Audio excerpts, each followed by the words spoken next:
supérieur et de la recherche scientifique visite les structures sous sa tutelle. Niamia Konan était à l'Institut de management et des technologies de Cocody. La Côte d'Ivoire vers l'amélioration de la prise en charge sanitaire des enfants vulnérables et défavorisés.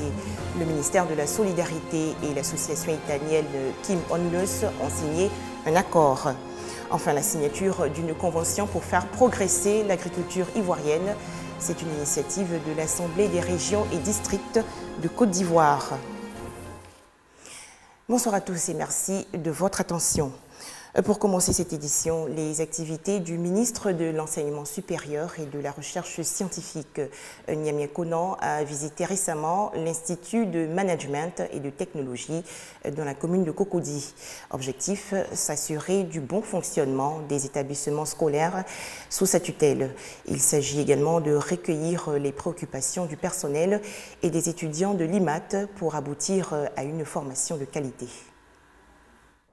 Le ministre de l'Enseignement supérieur et de la recherche scientifique à l'Institut de management et de technologie IMAT, Niamia Konan dit être venu accomplir son devoir, celui de s'assurer du bon fonctionnement des établissements d'enseignement supérieur sous sa tutelle et recueillir les préoccupations pour une formation de qualité. Il faut que les établissements d'enseignement supérieur arrivent au point de s'engager à faire en sorte que l'étudiant ou l'élève qui est passé devant eux trouve un travail. Le reste, pour moi, ça ne veut rien dire.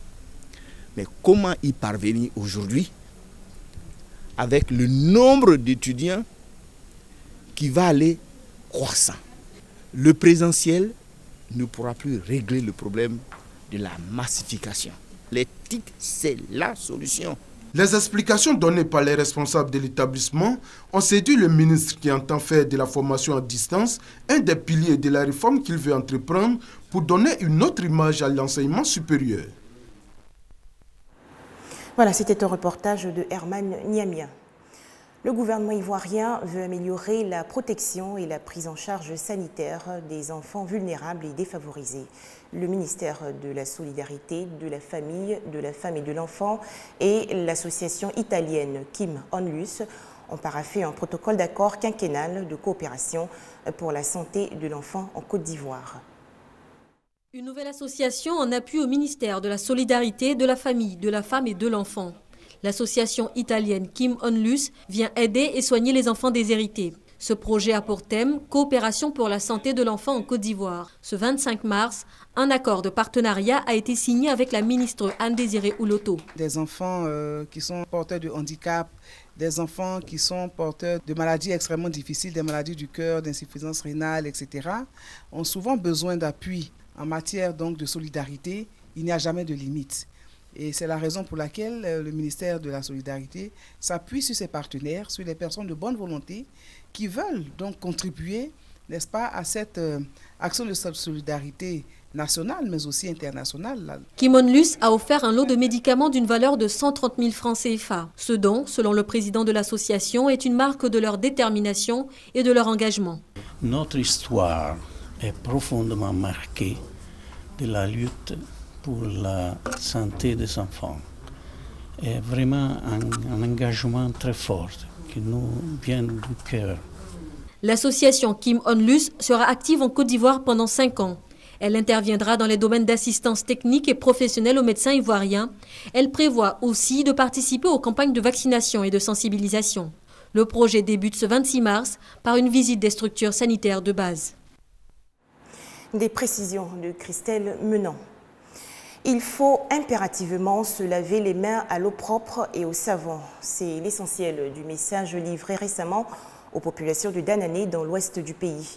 Il s'agit d'une campagne de sensibilisation et d'information pour prévenir les maladies liées aux mains sales. Le choléra, la fièvre typhoïde, la grippe et la maladie à virus Ebola. Spécificité de ces pandémies, le manque d'hygiène. Pour les éviter, il faut adopter de bonnes pratiques hygiéniques, parmi lesquelles figure en pole position le lavage des mains.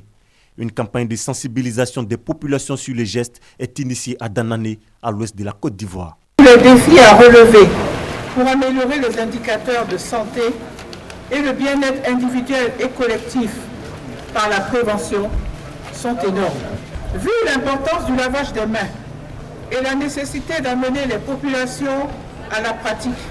J'invite donc toute la population ivoirienne à changer de comportement en pratiquant le lavage des mains, ce geste simple et peu coûteux qui peut nous sauver la vie. Une bonne santé passe d'abord par une bonne hygiène. À Danané, on l'a compris. La localité a abrité le concours du meilleur dispositif de lavage des mains dont les lauréats ont été récompensés. C'était un commentaire de Moussa Konaté. Autre aspect de l'actualité nationale, l'Assemblée des régions et districts de Côte d'Ivoire veut valoriser le potentiel agricole du pays. La RDCI a donc décidé de signer une convention avec 8 structures d'encadrement de l'activité agricole. Une convention pour valoriser le secteur agricole. 8 structures d'encadrement du secteur agricole, la NADER, le CNRA, la Chambre d'agriculture, entre autres, vont devoir collaborer avec l'Assemblée des régions et districts de Côte d'Ivoire. Objectif, valoriser le potentiel agricole des régions de Côte d'Ivoire et aussi lutter contre la pauvreté. Alors, ces conventions que nous venons de signer, avec toutes ces structures, sont des conventions importantes qui nous permettent de faire le bon qualitatif, mais qui permettent surtout à cette politique agricole éclairée d'embraser, j'allais dire, toutes nos régions.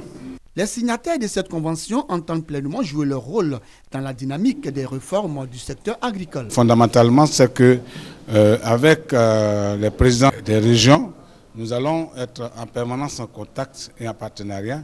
Et donc, par conséquent, nos activités d'encadrement vont être beaucoup plus rapprochées de nos populations et donc pouvoir leur apporter, j'allais dire directement, les informations, mais également les conseils d'usage pour leur permettre justement de mieux exploiter leurs parcelles. Dans les jours à venir, les populations agricoles des régions et districts de Côte d'Ivoire devront s'attendre à recevoir l'assistance technique et financière des structures d'encadrement du secteur agricole.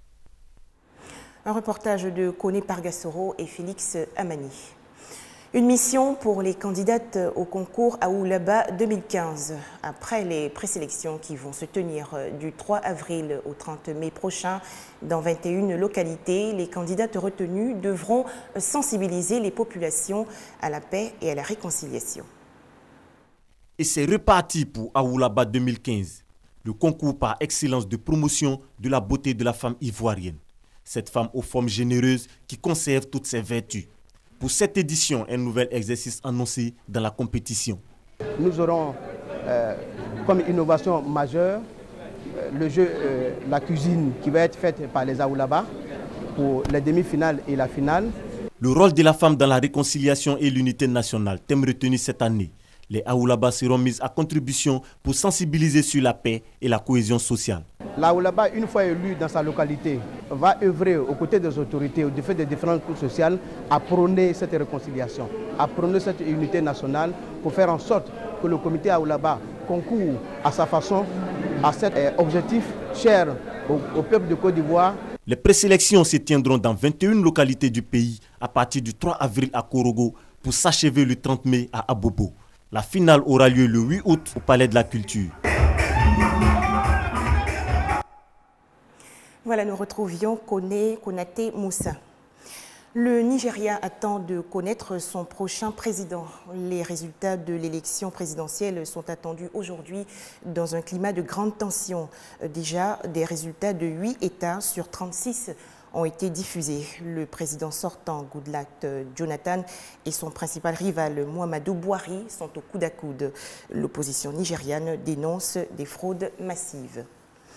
Le musée du Bardo en Tunisie rouvre enfin ses portes. Un public composé essentiellement de journalistes s'est rendu dans l'établissement qui a été, depuis l'attaque terroriste du 18 mars dernier, le théâtre d'importants événements symboliques. 17 morts et 20 disparus dans des inondations au Chili. Les intempéries qui touchent depuis plusieurs jours la région d'Atacama ont également fait 26 000 sinistrés selon le dernier bilan établi par les autorités chiliennes. Voilà, c'est ainsi que se termine ce journal. À demain, toujours sur RT2.